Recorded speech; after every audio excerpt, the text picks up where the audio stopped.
This street, full of office buildings and cars, is the same street First Nations fighter Pemulwuy led 100 Aboriginal warriors down more than 220 years ago. Then it was the main street of a fledgling colony. The year was 1797, and this was the Battle of Parramatta. That's when he delivered the thing, "Stop hunting us down like animals." To Darug educator Chris Tobin, Pemulwuy is a striking figure in Australian history. He united warriors across tribes in an armed resistance. Pemulwuy is well known in Indigenous communities, but his story has only just been written into the national curriculum. His battles are part of the Frontier Wars, which are not formally commemorated in Australia. I think truth's important.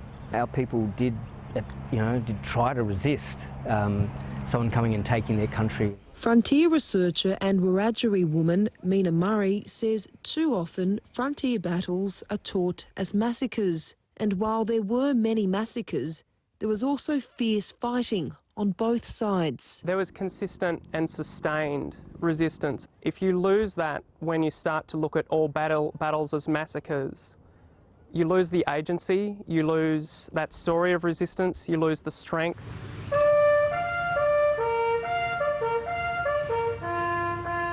Part of changing the public narrative is commemoration. In an historic first, the Frontier Wars were acknowledged alongside other conflicts at this year's Anzac Day march in Hobart.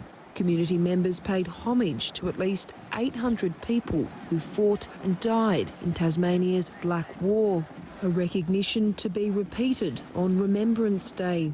November the 11th is a service that recognises all conflicts. It seems a perfect opportunity to include the Aboriginal community of Tasmania into that.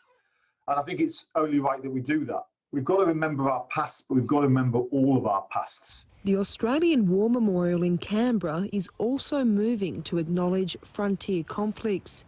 Part of the expansion under construction will also include a colonial period gallery.